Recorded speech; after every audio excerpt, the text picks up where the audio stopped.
Happy South Asian Heritage Month. I'm so excited to today be reading some poems celebrating all the grandmothers, mothers and brown female role models in our life. I'm going to start with a poem called Displaced. It follows the journey of my grandmother, echoing all the places she's lived in throughout her life. I was never able to meet her, but she's still one of the women I admire most in my life. Displaced. Growing up, we were told bedtime stories of how our grandmother lived her entire life across 3 continents, none of them left by choice. She arrived like a gift to the motherland, born to Indian Mati, watched the British leave and her country come back into existence by midnight.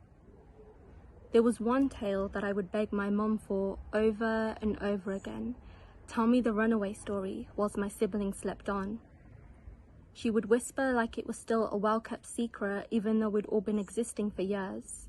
When my Indian grandmother had met my African grandfather, she had been forbidden from marrying him but fell in love anyway. So at 22, they fled in the night, boarded a ship and were married by the time they docked in Uganda. My mom never used the term feminist, but I whispered it into my pillow anyway. The second tale was the one we listened to silently, this time as teenagers. They said we could handle it now, needed to know where we came from. This was the one that made me mourn a grandmother I only knew through bedtime stories. In 70s Uganda, all those of Asian descent were given 80 days to leave a country they had made homes out of. Pack up your lives and take your flags with you. But the footfalls of soldiers came 28 days early. No one was ready. They called it the purge. My grandparents say we should be thankful now that Britain gave us our home. I want to tell them that camps given to them by the empire was not what kindness looked like, not when they supplied the arms that displaced us in the first place. But I can't bring myself to rob them of yet another country, and so I sit here, knowing how to say home in 3 different languages, falling silent in 3 different countries. The second poem is called Mango Market.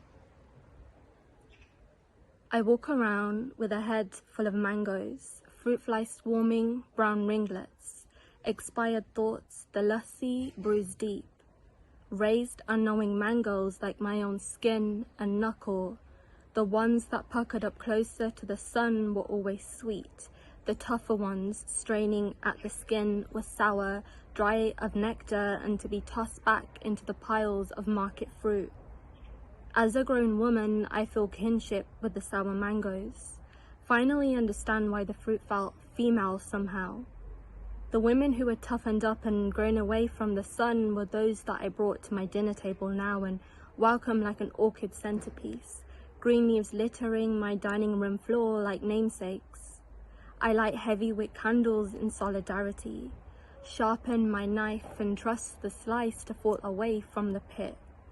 Poured each guest a tall glass of lassi and explained that I understood now. The bite is female and the aftertaste is mango. This final poem celebrates South Asian beauty and is called Melanin Raised. When you're raised away from a home you've only navigated in tourist accents, it is the lessons inherited from our grandmothers that see us through.